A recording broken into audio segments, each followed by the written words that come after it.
Okay, sweetie, what did Daddy and Caitlin build that we're gonna do? Swimming pool. A swimming pool! So you hear we've dubbed it the swimming pool. We got 3 girls and 1 boy, and we are ready to swim. So here goes our maiden voyage. Alright, so I wanted to start off by showing you the little 3D model. I usually like to model things up whenever I have a little project, as you've seen in my other videos.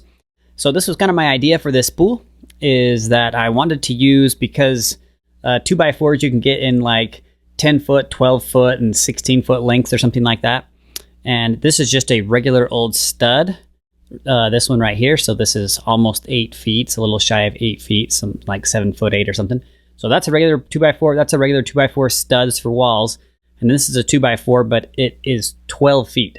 So my pool dimensions here are 9 feet across and then 13.5 feet lengthwise. So that's what allows me to use these little boards right here. These little boards I think are like 2.5 feet right there to there. So these are 2x6s and the other boards are all 2x4s.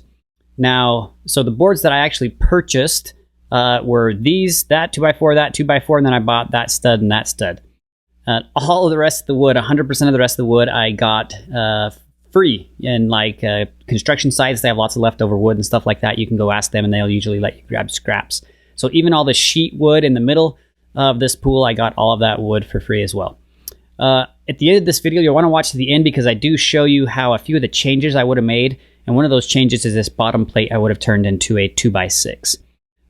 So anyway, this is kind of the look and feel of how this is going to go together. Notice how this board right here is notched in the bottom. So these are the exact same thing, except the top one's just flipped upside down. And I did that on purpose because I wanted the top to be relatively flat. As I ended up building, you'll see in the video, a little sort of platform over on this edge so you can climb into the pool a little bit easier. So that's the 3D model. Let's go ahead and check out the build. So I think I spent around $250 for the project. Most of that was for the tarp for the inside and then the foam plastic to cover the pool. Cut out our 4 corner pieces first. So we have, of course, 8 of these. So we're gonna do the 4 bottoms. These are 2.5 feet. And then I've got my little marks here. So you can see we're gonna be cutting out here on the table saw these 45-degree angles. You could use a hand saw or anything else really, a miter saw or something. But the measurements I've got here is it's 4 3/8 to that first one from the outside edge, and then it's 6.5 to that second one. That's using the inside edges right here, so that's 4 3/8 and 6.5. And the same thing over here, 4 3/8 and then 6.5. So then I just marked 45 degrees from those so I can kind of see them. And I also marked some lines on here because we're going to be cutting this out on the table saw. So on the table saw, I've got the little 45 degrees. So again, we can just block that in like that. And then we're going to run through the table saw. Now I've set my blade height to be 2.5 inches. So I'm basically going to cut halfway out of this board right there.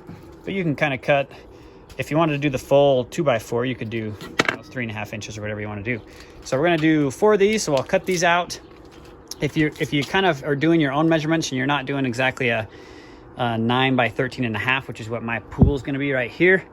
An easy way to do this is you could always just lay down your boards, lay one here and lay one across. So kind of build your bottom box out of your lumber and then just set this on top of the corner. Make sure you have a 45-degree angle and then just strike lines wherever your boards fall. And that'll give you the measurements, you know, kind of right there and right there. Anyway, here we go.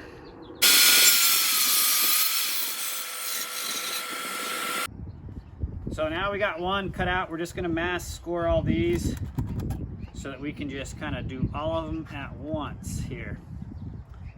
We actually moved over to the other saw. So we're gonna do our chop saw. As we found out it's a little bit easier to do our angles, a little bit quicker. So here I am cutting out the little curves on the chop saw. The more slices you make, the easier it is to knock them out, and you set the same depth on your saw. Okay, go ahead.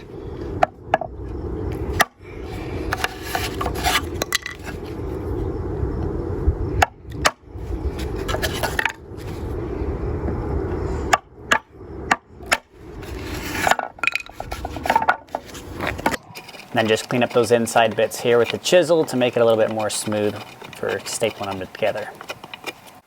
And here I'm just measuring out and marking a few lines on the cement so I can get my board square before I line everything up. Okay, you can see from the time lapse, we now have our base down, so that's kind of how those corners fit in, like so. So we just kind of measured our box. This one is, of course, it's 9 feet like I showed earlier, and then it's 13.5 this way. So we measured those, centered them, and then just dropped in all the 4 corners where they meet. So that's the base, and then we're gonna do our second sheet tier and then hook on the top.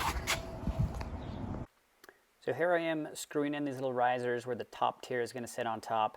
Just did 2, kind of toe-nailed them in from each side. I pre-drilled my holes, and then I'm using screws as I want to be able to disassemble this at a later date.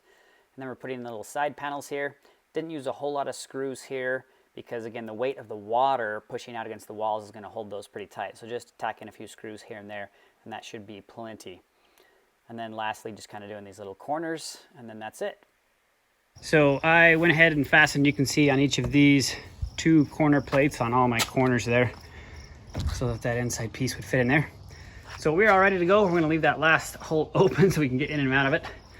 But our last step here, which you'll see next, is I'm going to get carpet padding. I'm going to lay carpet padding in the entire bowl.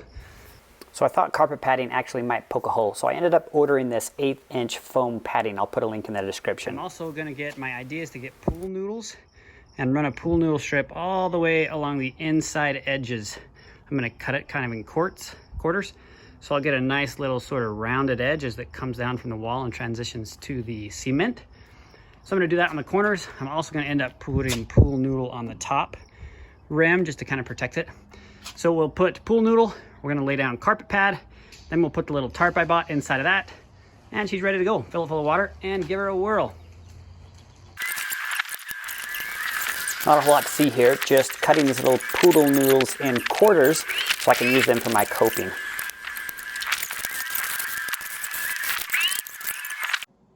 Okay, so for the little coping that's going to go right inside of there, I bought these pool noodles.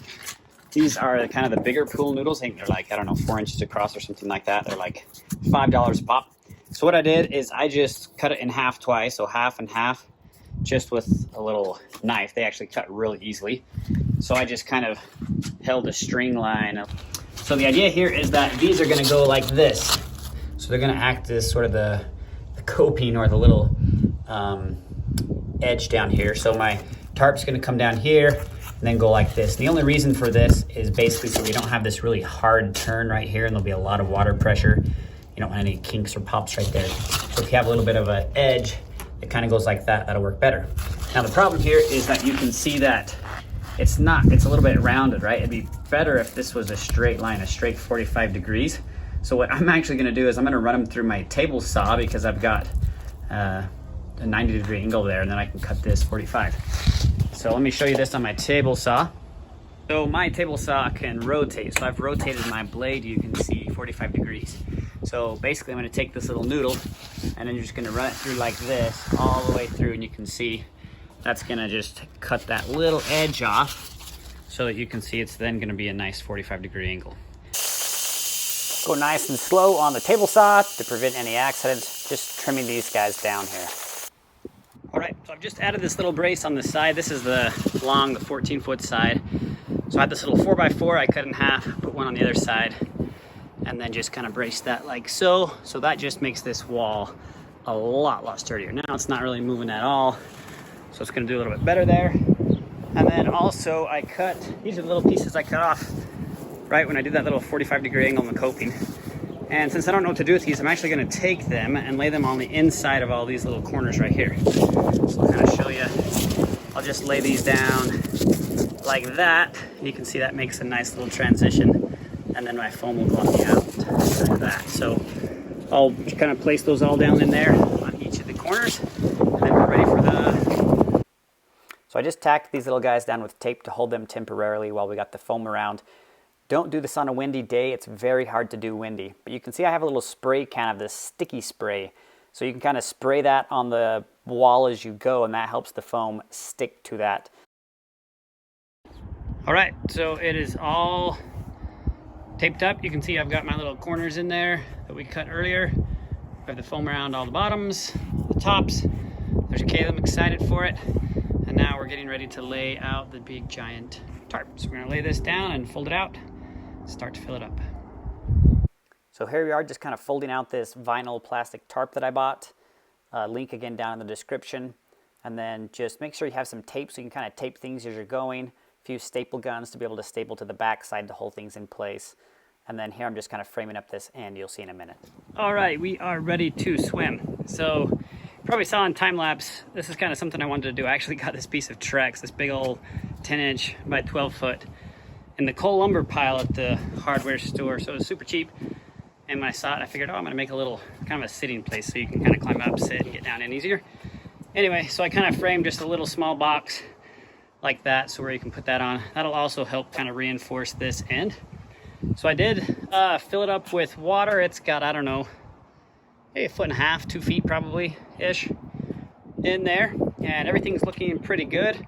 No major bows. And then I've done the same thing like I did over on that side. I added a 2x6 there and then braced. I pounded down a little stake in the ground to hold that. And then I pounded down a little stake in the hold this one. There's girl 1, there's girl 2. Excited to go swimming. Yeah. And we're gonna be swimming here in about what, girls? 10 minutes? Yeah. And they couldn't take it any longer. They had to get in even though the water was only half full. All right, this is gonna be our last video. So I just wanted to kind of show you how I bought this little tarp to cover it. This is a fairly cheap tarp. I got this at Harbor Freight. I think you can get them for like, I don't know, 15 or 16 bucks. And it's about the right size that it just fits over everything and has, you know, 6 or 8 inches overlapped here. So I'm gonna show you how I did that. This is a little pool heater thing that my brother actually gave me from one of his old pools. It doesn't actually work that well, but they claim it's supposed to heat the pool up 5 degrees. But I did a few tests yesterday and didn't seem like it was doing much. Anyway, so on this, what I've done here is, I'm not quite done, but I've just got these little things you just can see bungeed in like this. So it'll be easy for me to just unbungee that and then just, I'm gonna pull this all the way back to that edge when we wanna swim. So underneath here, I'll kind of show you what I did here to create this little thing. So you can kind of see here, what I did is I just bought these 10-foot treated lumbers. And I kind of chopped off the corner, I just ripped them in half on my table saw. So I have 4 of those laying across there, and then I can stretch that tarp and then bungee it down nice and tight. Mostly to keep the bugs out, and then also for safety, just so, you know, no one can get in. And, you know, if I did have somebody that was able to climb up on top of this, it would actually hold their weight with these boards so they wouldn't fall into the water. And then you can kind of see, right, just with these little guys, they bungee down on there fairly tight. And of course I haven't got all those on there, but that's kind of how the little cover works, and it'll work good enough for my needs. So now I just want to show you a couple of things that I would do different should I start over. So one of the things you'll want to make sure you do is on these end pieces, if you're building the same kind of thing or with your own ideas, make sure you screw in each of these guys.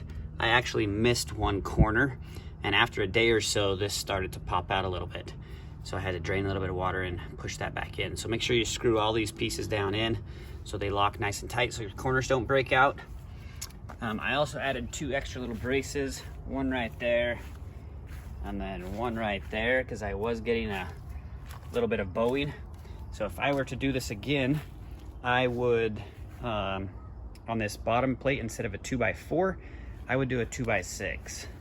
So just like I did on these corners here, most of the pressure is down there on the bottom, so I'd do a 2x6 on the bottom. 2x4 on the top I still would think would be fine. There's really no pressure up there. But all the way around I would do 2x6s on the very bottom. And that's pretty much the only changes I would make, or things to kind of watch out for if you're doing this on your own. So anyway, kids had a blast the last couple days swimming. Make sure you do get a filter of some sort.